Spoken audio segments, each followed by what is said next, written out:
Welcome to English Listening Practice. I'm Taylor, and over the next 30 minutes, we're going to dramatically improve your ability to understand real English conversations. This episode is designed for B1 to C1 learners who want to bridge the gap between textbook English and the way native speakers actually talk. Today's episode features 5 different listening passages, each with a unique challenge. You'll hear different accents, various speeding speeds, and authentic language, including idioms, phrasal verbs, and connected speech. After each passage, I'll guide you through comprehension questions and highlight key vocabulary. Here's a pro tip. Don't worry if you don't understand everything on the first listen. Native speakers often miss things too. Focus on getting the main ideas first, then the details will come with practice. Let's warm up your ears with a quick exercise. I'll say a sentence at normal speed, then break it down. Ready? What are you going to do when you've finished? Did you catch that? Let me say it slowly. What are you going to do when you have finished? Notice how in natural speech, what are becomes whatter, going to becomes gonna, and you have becomes you've. This is the real English we're practicing today. Our first listening passage is a conversation between 2 colleagues discussing a job interview.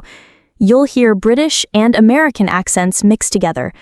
Listen for the main points. How did the interview go? What challenges did they face? What's the next step? Here we go. Marcus, American.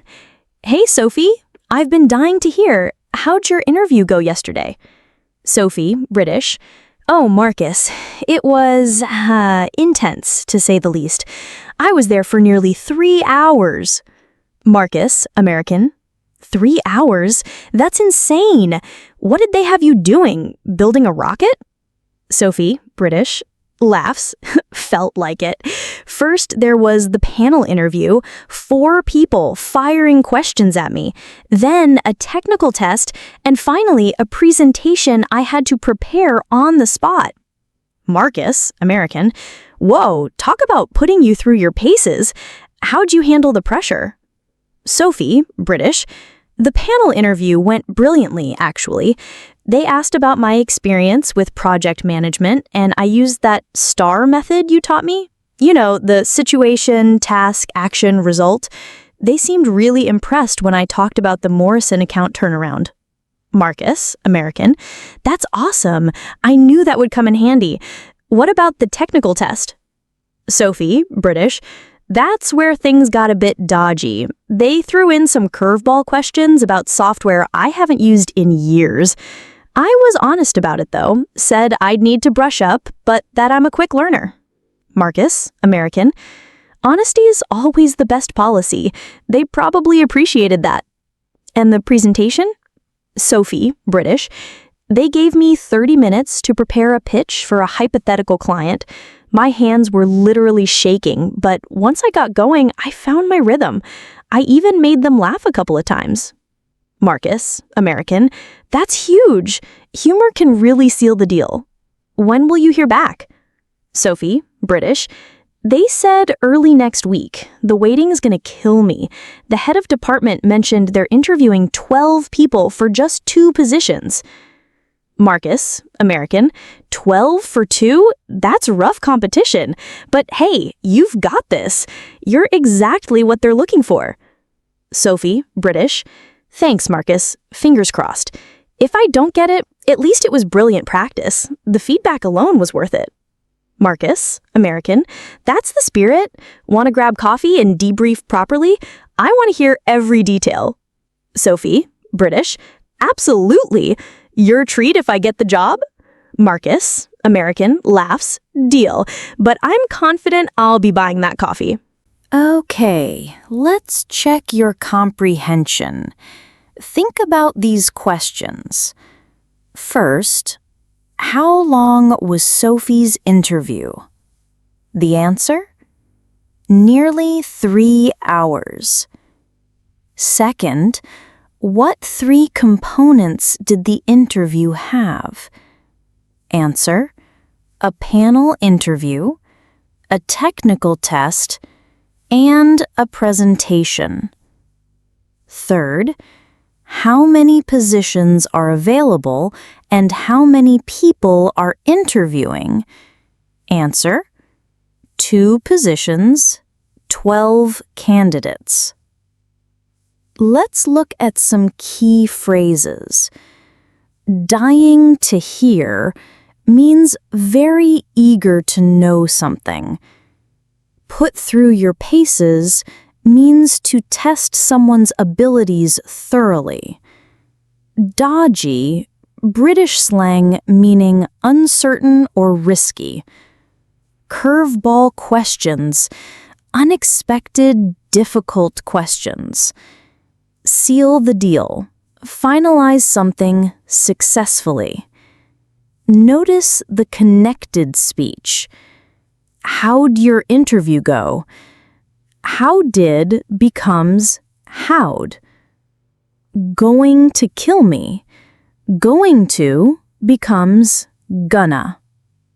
Now let's challenge ourselves with a news report. This features more formal language and technical vocabulary. Listen for what new technology is being discussed. What are its benefits? What concerns are raised? Good evening. Tonight, we're examining a groundbreaking development in carbon capture technology that could revolutionize our approach to climate change. Our science correspondent, Jennifer Walsh, has this special report. Thank you, Richard. I'm here at the University of Cambridge, where researchers have unveiled what they're calling a game changer in the fight against global warming. The team, led by Professor David Chen, has developed a new material that can absorb CO2 from the atmosphere at unprecedented rates. Professor Chen, what we've created is essentially a super sponge for carbon dioxide. Our metal organic framework, or MOF, can capture CO2 molecules while allowing other gases to pass through freely. What's particularly exciting is that it works at room temperature and requires minimal energy to release the captured CO2 for storage. The implications are staggering. Current carbon capture technologies are energy-intensive and expensive, limiting their widespread adoption. This new material could reduce costs by up to 75% while increasing efficiency threefold. However, not everyone's convinced. Dr. Sarah Martinez from the Environmental Policy Institute raises some concerns. Dr. Martinez, while this technology is undoubtedly impressive, we need to be cautious about viewing it as a silver bullet. There's a risk that breakthrough technologies like this could be used to justify continued fossil fuel consumption rather than addressing the root cause of emissions. We call this the moral hazard problem. The research team acknowledges these concerns, but argues that we need every tool available in our climate arsenal. Professor Chen, we're facing a climate emergency that requires both immediate emission reductions and active removal of existing atmospheric CO2. This technology doesn't replace renewable energy or conservation efforts, it complements them. We're looking at scaling up production and, if successful, we could see industrial applications within 3 to 5 years. The technology has already attracted significant investment. Tech billionaire James Morrison announced a $500 million fund specifically for carbon capture technologies, with this Cambridge team receiving the first major grant. The question now isn't whether this technology works, it clearly does. The challenge is scaling it up quickly enough to make a meaningful impact on global emissions. For BBC News, I'm Jennifer Walsh in Cambridge. Fascinating developments there. Coming up after the break, let's test your understanding. What type of material did the researchers develop? A metal organic framework, or MOF, that acts like a super sponge for CO2. What's the cost reduction potential of this technology? Up to 75% cost reduction. What concern does Dr. Martinez raise? The moral hazard problem that this technology might justify continued fossil fuel use. Key vocabulary. Game changer. Something that completely changes how something is done. Unprecedented. Never seen or done before. Staggering. Shocking or amazing. Silver bullet, a simple solution to a complex problem. Moral hazard, when protection from risk encourages riskier behavior. This next passage is a customer service call with background noise, interruptions, and informal language. Listen for, what's the customer's problem? What solutions are offered? How is it resolved?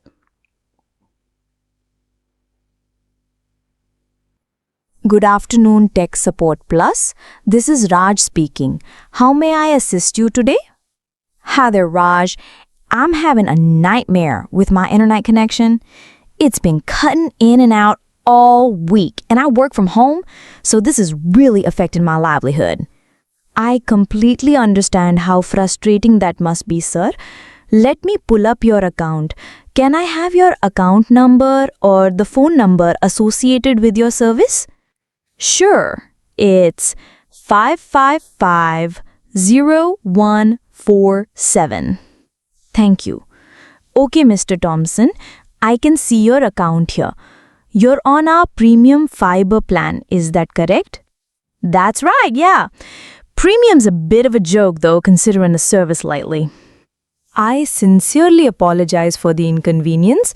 I can see there have been some intermittent connectivity issues logged. Let me run a diagnostic on your line. While that's running, can you tell me when these disconnections typically occur? It's totally random. Sometimes it's fine for hours, then boom, drops out for like 10-15 minutes. Yesterday, it happened right in the middle of a presentation to clients. I look like a complete amateur.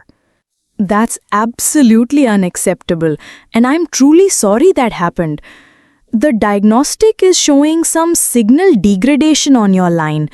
Mr. Thompson, have you noticed any construction work in your area recently? Actually, yeah. They've been digging up the road about 2 blocks away. You think that's related?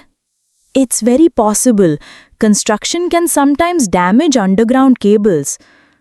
I'm seeing here that there's a reported infrastructure issue in your area that's scheduled for repair. However, I don't want you to wait any longer. I have 2 immediate solutions for you. I'm all ears. First, I can send a technician to your property tomorrow between 2 and 4 p.m. to check your internal connections and potentially reroute your service through a different line. Second, as compensation for this inconvenience, I'd like to offer you a portable 5G hotspot free of charge until your main connection is stable. We'll also credit your account for the past week of service issues. Oh wow, I wasn't expecting that. The hotspot would be a lifesaver. Can you guarantee it'll work better than my current connection? The 5G hotspot provides a completely independent connection, so it won't be affected by the cable issues. It should give you speeds of 50 to 100 Mbps, which is perfect for video calls and regular work. I can have it couriered to you today for arrival by 6 p.m. That's actually fantastic, Raj. And the technician tomorrow? Yes, sir. They'll do a comprehensive check and have authorization to implement any fixes needed at no charge to you.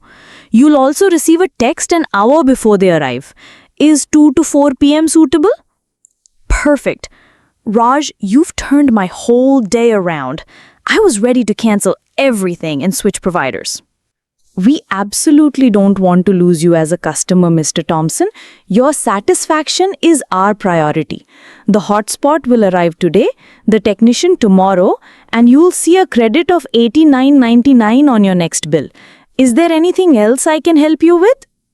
No, that's everything. Thanks for actually listening and solving the problem, instead of just reading from a script. It's my pleasure, sir. You'll receive an email confirmation of everything we've discussed. Have a wonderful day. Comprehension check. What's been happening with the customer's internet? Cutting in and out intermittently all week. What 2 solutions did Raj offer? A technician visit tomorrow and a free 5G hotspot delivered today. What compensation will the customer receive? An $89.99 credit on a next bill. Useful phrases. Having a nightmare. Experiencing serious problems. I'm all ears. I'm listening carefully. Turn something around. Completely change a situation. Reading from a script, giving rehearsed, impersonal responses. This passage is from a university lecture on behavioral economics. It features academic vocabulary, complex ideas, and a Scottish accent. Listen for the main theory being explained and the examples used. Right then, continuing our exploration of cognitive biases, today we're examining what's arguably the most pervasive bias affecting human decision-making, the availability heuristic. Now, before we dive deep, can anyone recall what we mean by heuristic? No? Well, a heuristic is essentially a mental shortcut, a rule of thumb our brains use to make quick decisions without extensive analysis. Usually these serve us well, but sometimes they lead us astray. The availability heuristic, first identified by Tversky and Kahneman in the 1970s, describes our tendency to overestimate the likelihood of events that come easily to mind. In other words, if you can readily recall examples of something happening, you'll think it's more common than it actually is. Let me illustrate with a classic example. Which do you think causes more deaths annually in the United States? Shark attacks or falling aeroplane parts? Most people immediately say shark attacks. Why? Because shark attacks make headlines. They're dramatized in films. They're memorable and frightening. But here's the thing. Statistically, you're 30 times more likely to be killed by falling aeroplane parts. The availability heuristic has skewed your risk assessment.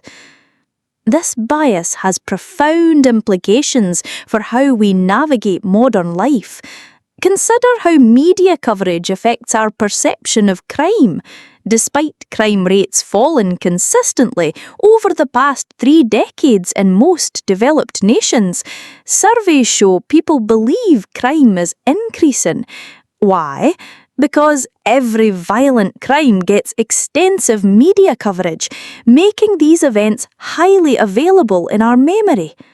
The business world exploits this bias constantly. Insurance companies know that after highly publicized natural disasters, people overestimate the risk and purchase more coverage than statistically warranted. Marketing teams use vivid testimonials rather than statistics because personal stories are more available to our memory than abstract numbers. But here's where it gets really interesting and somewhat concerning. Social media has essentially weaponized the availability heuristic.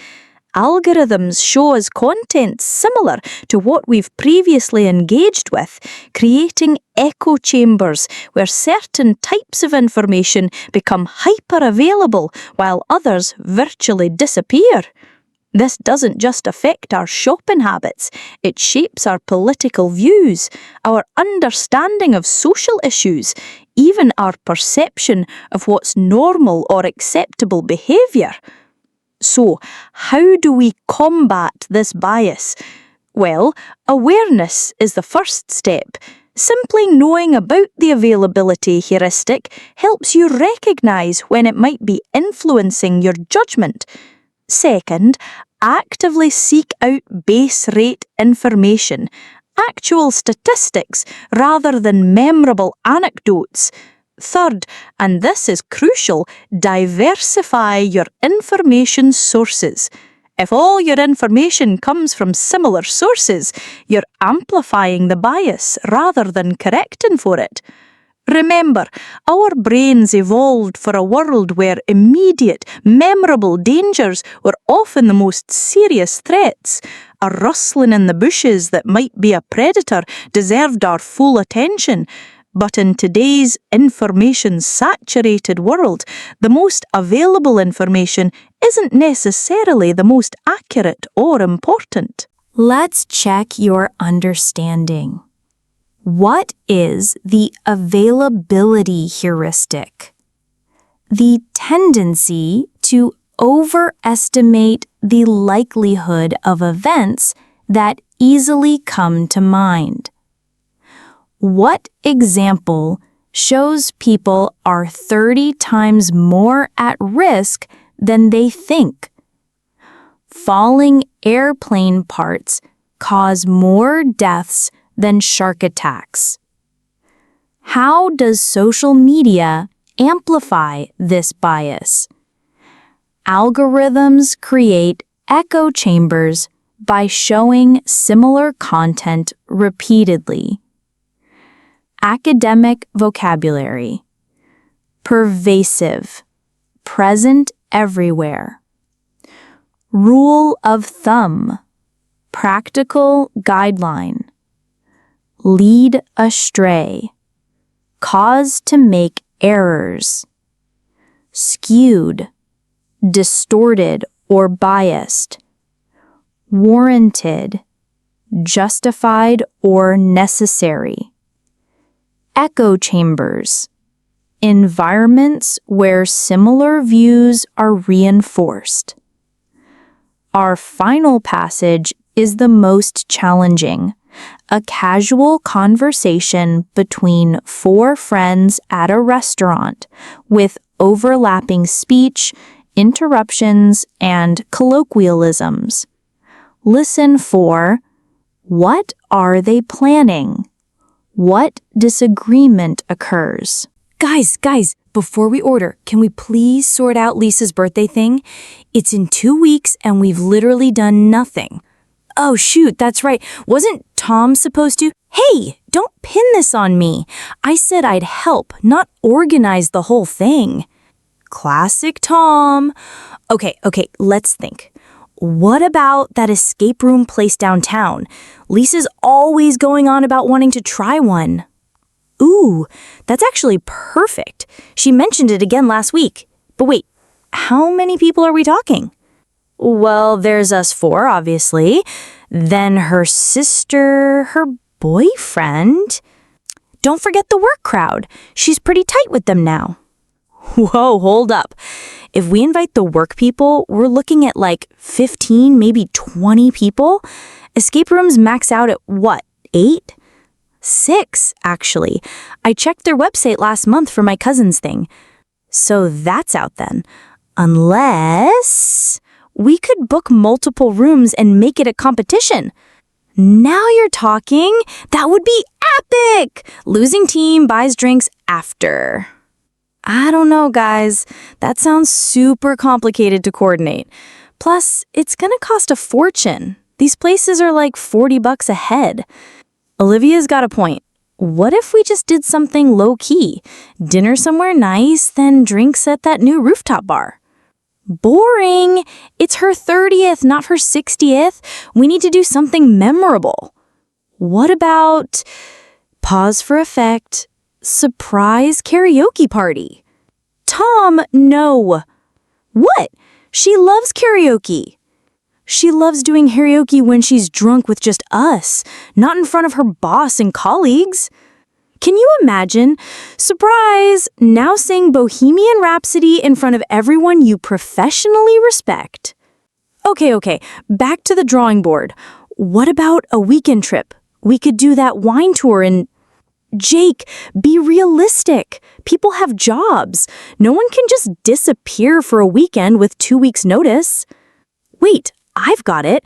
What about a themed party at Tom's place? His apartment's huge. We could fit everyone. Absolutely not. Last time we had a party at mine, someone put a hole in my wall and my neighbors nearly called the cops. That was one time, and technically that was Dave's fault, not ours. Guys, we're overthinking this. Lisa's pretty chill. She'd probably be happy with just... Oh my God, Lisa just texted me. She says, and I quote, "I know you idiots are planning something. Please, nothing crazy. Dinner and drinks is perfect." Well, that settles that then. How did she even know? Maybe because you've been acting super weird around her all week. I have not. Yes, you have. Final comprehension check. What occasion are they planning for? Lisa's 30th birthday. Why did they reject the escape room idea? Too many people. Rooms only hold 6. They'd have 15 to 20 guests. What did Lisa request via text? Answer: nothing crazy, just dinner and drinks. Colloquial expressions. Going on about. Talking repeatedly about something. Tight with. Close friends with. Hold up. Wait a minute. Low key. Simple, understated. Back to the drawing board. Start planning again. Pretty chill, very relaxed. Excellent work making it through all 5 passages. Each one presented different challenges, from formal news language to overlapping casual speech. Let's wrap up with 3 essential tips for improving your listening. First, embrace ambiguity. You don't need to understand every single word to grasp the meaning. Native speakers use context to fill in gaps all the time. Second, pay attention to intonation and stress.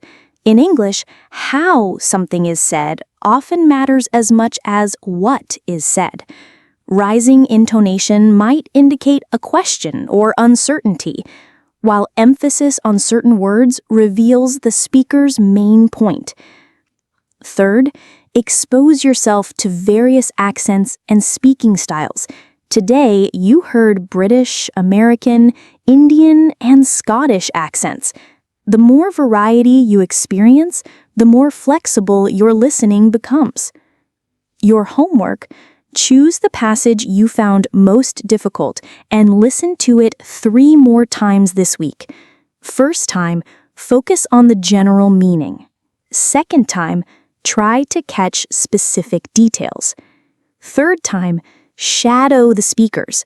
Pause and repeat what they say, matching their rhythm and intonation. Remember, listening is like a muscle. It gets stronger with regular exercise. Even native speakers sometimes say, "Sorry, could you repeat that?" So be patient with yourself. Thanks for joining me for these 30 minutes of intensive listening practice. Keep challenging yourself. And remember, every conversation you hear is making you a stronger English speaker. This is Taylor signing off. Until next time, keep listening actively. Hello, everyone. Welcome back to Artificial Fluency. Before we start today's lesson, I want you to think about yesterday. What was the first thing you did when you woke up? Did you brush your teeth, make coffee, check your phone. Here's something interesting. We all do these everyday activities, but do you know how to talk about them naturally in English? Today, we're going to explore the beautiful world of everyday English, the phrases, vocabulary, and expressions you need to describe your daily life with confidence. By the end of this lesson, you'll know exactly how to talk about routines, cooperation with others, learning new skills, and finding happiness in simple moments. So, grab a cup of tea or coffee, get comfortable, and let's dive into the English of everyday life. Today's lesson is special because we're going to learn English the way native speakers actually use it, through real-life situations and daily activities. We'll cover 4 main areas. First, we'll talk about daily routines and planning, how to describe your day from morning to night. Second, we'll explore cooperation and teamwork, the English you need when working with family, friends, and neighbors. Third, we'll discuss learning and skill development, how to talk about hobbies, practice, and improving yourself. And finally, we'll look at finding joy in simple moments, the vocabulary for describing happiness and well-being in everyday activities. Teaching note. Notice how I said, grab a cup of tea or coffee in the introduction. This is a very natural, informal way to say get or take. Native speakers often use grab for quick actions like grab your keys, grab some lunch, or grab a drink. If you liked this lesson, don't forget to hit the like button, comment, and subscribe to the channel so you can keep improving your English with us. Let's start with something we all do every day, our morning routine. Listen to this story about John. John wakes up at 6:30 a.m. every morning. This routine allows him to have time for everything without feeling rushed. Teaching note. Without feeling rushed is a very useful phrase. Rushed means hurried or stressed about time. You can say, I don't want to feel rushed, or take your time, don't feel rushed. But what happens when routines go wrong? One day, John overslept. But listen to his wife Maria's response. It's okay, John. We can have a quick breakfast together and then leave. This shows us something important about English and about life. When things don't go as planned, we stay positive. Maria didn't say, you're late, or this is a problem.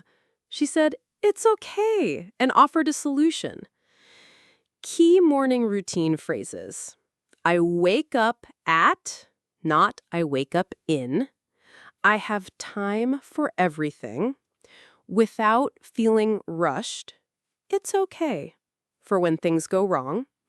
We can have a quick breakfast. Teaching note. We say wake up at 6:30, not wake up in 6:30. For specific times, we always use at. We use in for parts of the day, in the morning, in the evening. Now let's talk about planning activities. Smart people make lists. Listen to Alex. Alex uses a list for groceries. He needs to remember rice, vegetables, milk, and bread. Later, Maria discovered something even better. This app is very useful. We saved a lot of time today. And John agreed. Yes, technology makes life easier when we plan properly. Planning vocabulary. Make a list, not do a list. I need to remember. This app is very useful. We saved a lot of time. Technology makes life easier when we plan properly. Teaching note. Save time is different from save money. When we save time, it means we do something faster or more efficiently. This shortcut saves me 10 minutes, or online shopping saves time. Let's look at travel planning. Michael had a great train journey because he arrived at the station early, checked the schedule, and bought his ticket. The result? His journey was smooth and stress-free. Travel planning phrases: arrive at the station early, check the schedule, buy a ticket, smooth and stress-free, leave early for work. When John and Maria planned a country trip, Maria observed planning everything in advance made the trip enjoyable. John agreed, yes, preparation always helps. Key learning points for routines: use at for specific times, make a list, not do a list, save time equals do something more efficiently, and in advance means before something happens. Now let's talk about one of the most beautiful aspects of daily life: working together with others. Cooperation makes everything easier and more enjoyable.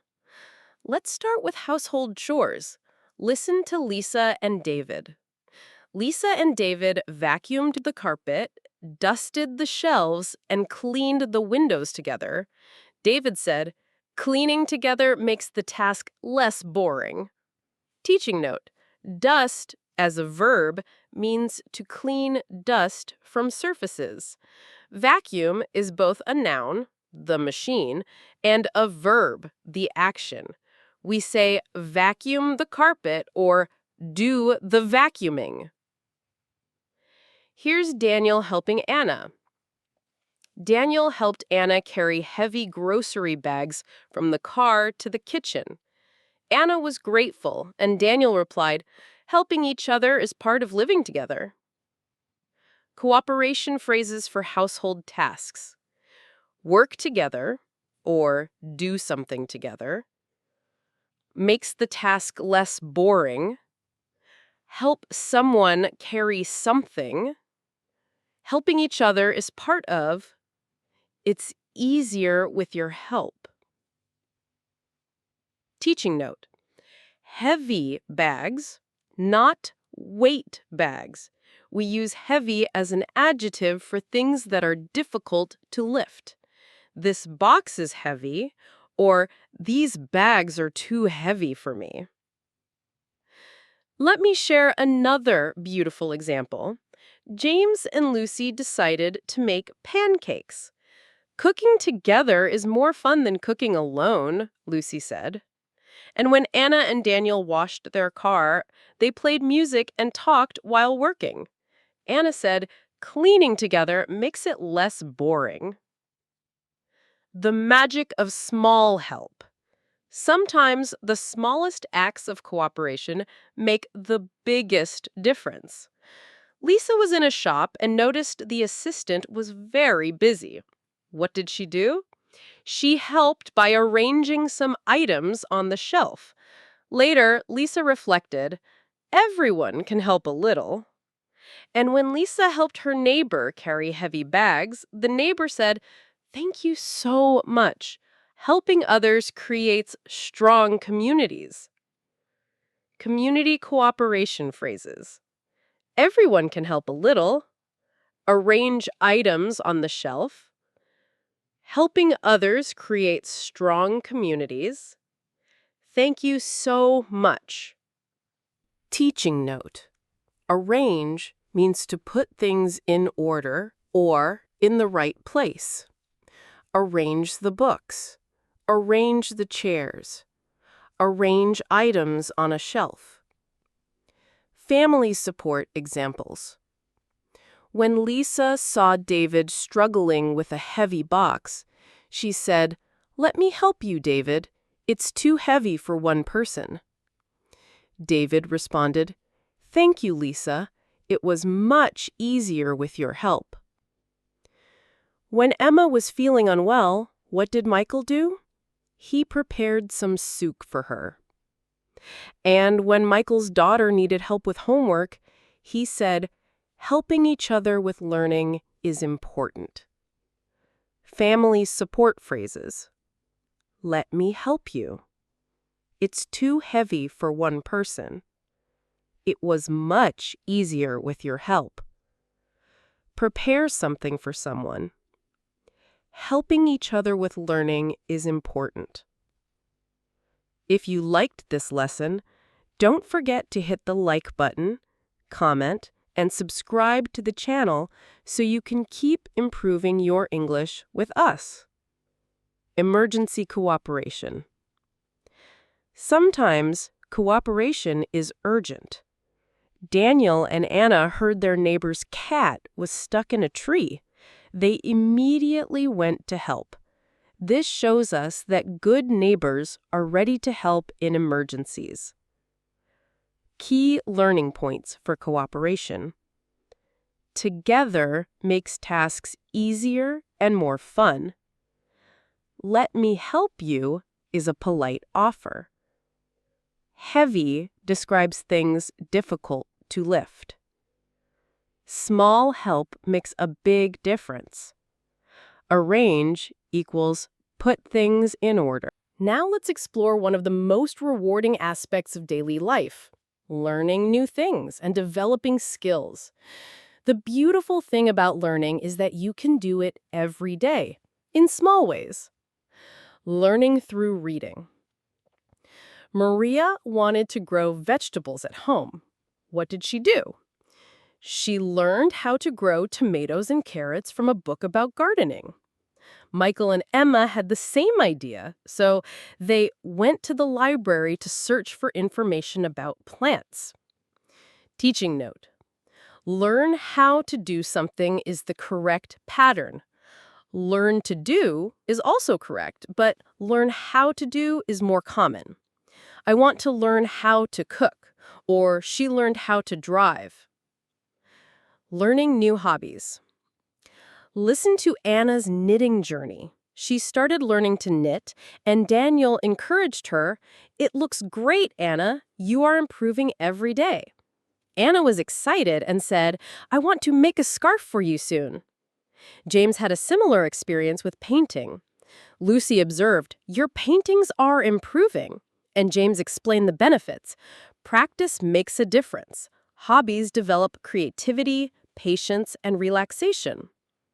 Learning and hobby phrases. Learn how to do something. You are improving every day. I want to make something for you. Practice makes a difference. Develop creativity, patience, and relaxation. Teaching you. Make something for someone means to create something as a gift.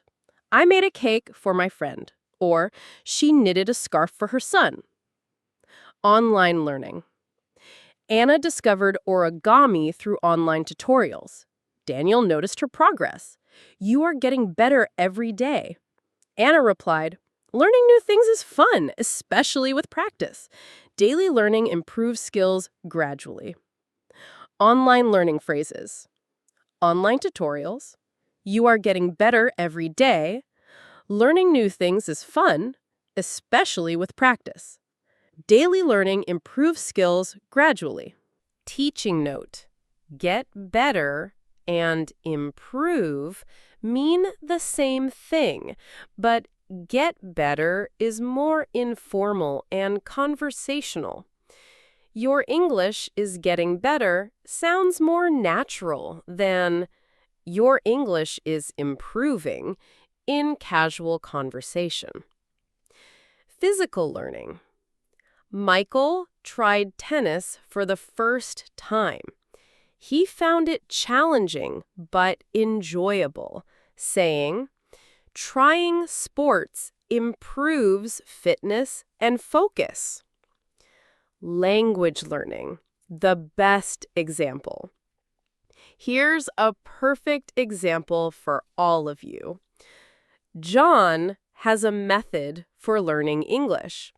He writes new English words in a small notebook every day. He writes the word, its meaning, and a sentence using it. Maria added, using new words and sentences helps you remember them faster.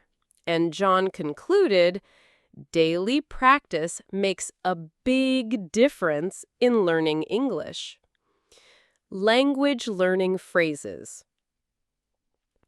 Write new words in a notebook. Its meaning and a sentence using it. Helps you remember them faster. Daily practice makes a big difference. Teaching note. It's, without an apostrophe, shows possession, the word and its meaning. It's, with an apostrophe, means it is. Don't confuse these. Key learning principles. Start small. Learn a little every day. Practice consistently, not every day. Apply what you learn. Use new words in sentences. Be patient with yourself.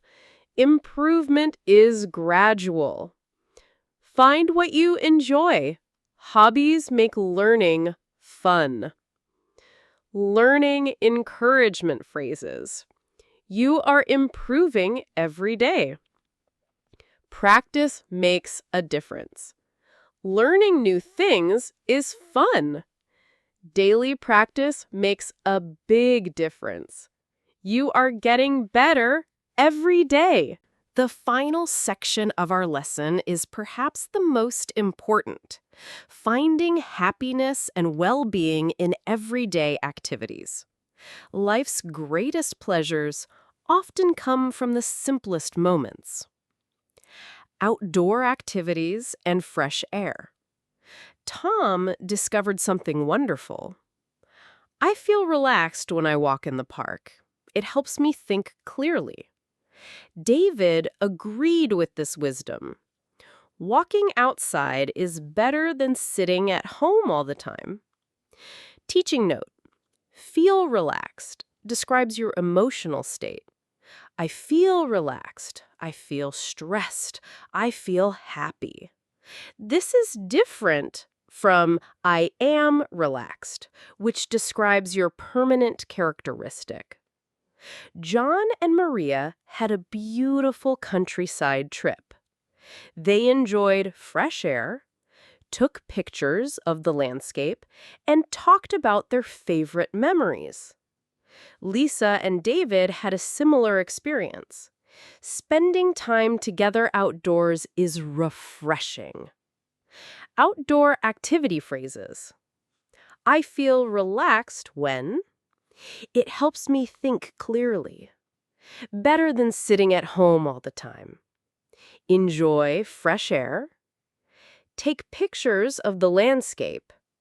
Talk about favorite memories. Spending time together outdoors is refreshing. Teaching note. Fresh air means clean outdoor air. We often say, let's go outside and get some fresh air. Let's go outside and get some fresh air. Simple picnics. Michael and Emma discovered the joy of simple pleasures. A simple picnic can be very relaxing and fun. Emma added, yes, it is a great way to spend quality time together. Teaching note.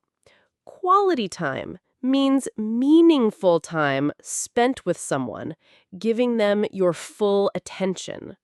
I want to spend quality time with my family. Means more than just being in the same room. It means really connecting. Cooking and baking joy. There's something special about cooking for people you love.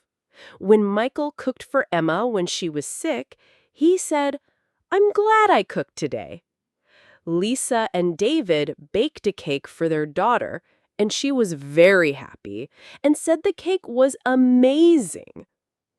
Anna felt proud after making vegetable soup, and she discovered that baking is fun and comforting, and baking creates joyful moments. Cooking and baking phrases: I'm glad I cooked today.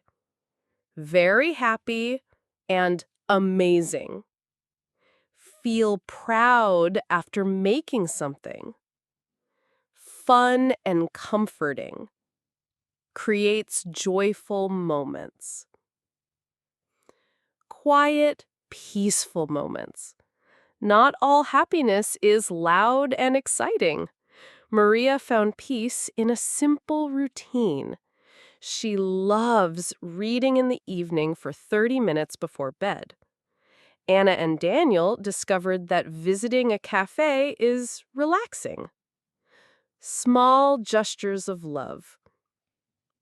Sometimes the smallest actions bring the greatest joy. James surprised Lucy with roses, and she said, "Thank you, James. They are beautiful." James reflected on this.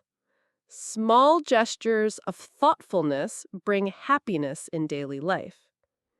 When Anna prepared a surprise breakfast for Daniel, he said it was wonderful. Thoughtful gesture phrases.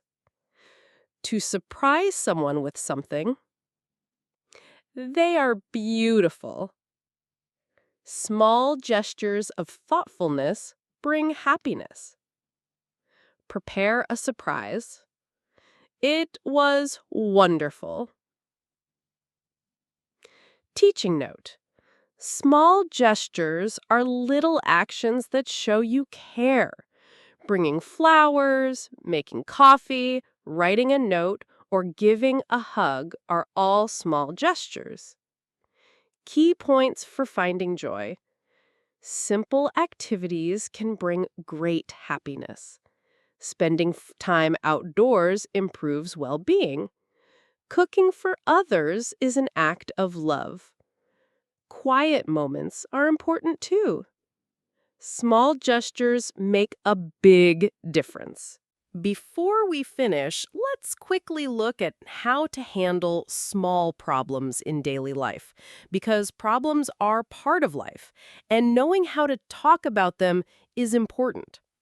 Home repairs. When Daniel's kitchen sink wasn't draining, he called a plumber and told Anna, "We need to be patient. The plumber will come soon." Later, Daniel fixed a leaking tap himself and said, "Small repairs make life easier at home." Minor accidents. When James spilled water in the kitchen, he quickly cleaned it up. This shows us that awareness and care keep everyone safe. Health issues. When Emma felt unwell, she called her doctor and made an appointment. The doctor's advice was simple. Take rest and drink plenty of water. You will feel better in a few days. Problem-solving phrases. Call a professional, plumber, doctor, etc. We need to be patient. Small repairs make life easier at home. Awareness and care keep everyone safe. Make an appointment. Take rest and drink plenty of water. You will feel better in a few days. What a journey we've taken together today. We've explored the English of everyday life through 4 main areas: daily routines and planning. Remember to use at for specific times, make lists, and save time with good planning. Cooperation and teamwork. Working together makes tasks easier and more fun. Remember that helping each other strengthens relationships. Learning and skill development. Practice makes a difference, and daily practice makes a big difference in learning English. finding joy in simple moments. Small gestures of thoughtfulness bring happiness in daily life. Your homework this week is simple. Choose 3 phrases from today's lesson and use them when talking about your daily life. Maybe describe your morning routine, talk about helping someone, or share what you're learning. Remember, English isn't just about grammar and vocabulary. It's about connecting with others and describing the beautiful, ordinary moments that make up our lives. Thank you for spending these 30 minutes with me. If this lesson helped you understand everyday English better, please give it a thumbs up, subscribe to our channel, and ring that notification bell for more English lessons. Until next time, keep practicing, keep enjoying the simple moments, and keep improving your English with us. Hello, my wonderful English learners. Welcome to a very special episode of Easy English Listening Practice. I'm Mia, your English teacher and friend. M-I-A, Mia. Today is episode 2. Episode 2. But this is not just any episode. This is English listening magic. Magic means something wonderful and special happens. Are you ready for magic? I hope so, because today we will go on a magical journey together. A journey from zero understanding to confident listening. 0 means nothing. Confident means you feel strong and sure. Maybe you are thinking, Mia, what is listening magic? Let me explain. Listening magic happens when you understand English that seemed impossible before. It happens when you suddenly hear words clearly. It happens when stories make sense. That is magic. Today, we will practice listening together for 1 whole hour. 1 hour is 60 minutes. That might seem long, but don't worry. We will take this journey step by step. Step by step means slowly, one thing at a time. First, we will start with very simple words and sentences. Simple means easy to understand. Then, little by little, we will listen to more challenging things. Challenging means a little difficult, but not impossible. By the end of our hour together, you will feel the magic of listening. You will understand that your English listening is better than you thought. You will feel confident and proud. Proud means happy about what you can do. We will listen to many different things today. Simple daily conversations, easy stories about interesting people, clear descriptions of beautiful places, gentle instructions for useful activities. Every story, every conversation, every word is chosen carefully to help you succeed. Succeed means to do well and reach your goals. I want you to relax and enjoy this journey. Relax means don't worry or feel stressed. If you don't understand something, that's perfectly normal. Normal means it happens to everyone who learns English. Remember, listening magic happens when you focus on understanding the main ideas, not every single word. Main ideas are the most important parts of what someone says. Are you comfortable? Are you ready to discover your listening magic? Let's begin this wonderful journey together. Part 1. The magic of simple greetings. Let's start our listening magic with the most basic English words. Greetings. Greetings are words we use when we meet people. Listen carefully to these magical conversations. I will speak very slowly and clearly. After each conversation, I will explain the important words. Conversation 1. Morning magic. Anna. Good morning, Tom. Good morning, Anna. How are you today? Anna. I'm fine, thank you. How are you? Tom. I'm very well, thanks. Have a good day. Anna. You too. See you later. Did you hear the magic words? Let me repeat them slowly. Good morning. We say this in the early part of the day. How are you? We ask this to know if someone feels well. I'm fine. This means I feel good. Have a good day. We say this to wish someone happiness. See you later. This means we will meet again. Conversation 2.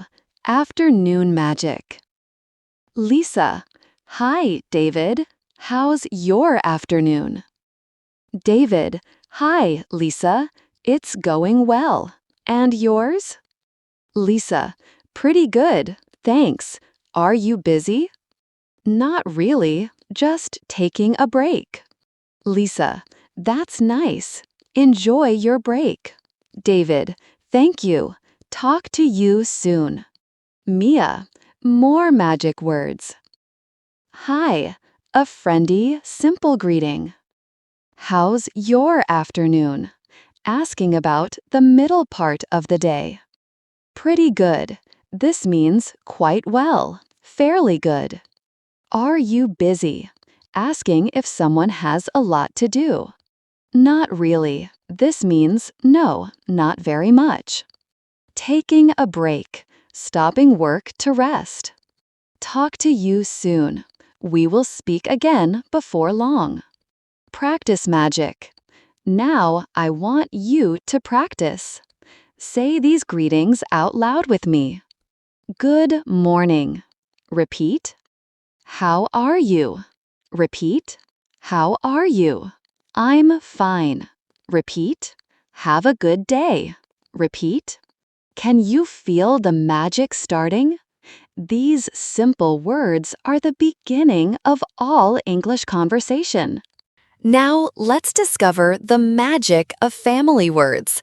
Family words are very important because we talk about our families every day. Story 1. Emma's Magical Family. Emma has a wonderful family. Her mother is kind and gentle. Kind means nice and caring. Her father is funny and smart. Funny means he makes people laugh. Emma has one sister and one brother. Her sister is older than Emma. Older means born before Emma. Her brother is younger. Younger means born after Emma. Emma's grandmother lives near their house. Near means close, not far away. Her grandmother makes delicious cookies. Delicious means they taste very good. Every Sunday, the whole family eats dinner together. Whole family means everyone: mother, father, sister, brother, grandmother, and Emma. They talk and laugh and share stories. Share means give to others. Emma loves her family very much. Love means care about someone with all your heart. Let me repeat the magical family words. Mother. Repeat, woman who gave birth to you. Father. Repeat, man who helped give you life. Sister. Repeat, girl who has the same parents as you. Brother. Repeat, boy who has the same parents as you. Grandmother. Repeat, mother of your mother or father. Family. Repeat, people who love and care for you. Story 2. A day with grandfather. Every Saturday, I visit my grandfather. Visit means go to see someone. My grandfather is 70 years old. 70 is a big number. He has lived for many years.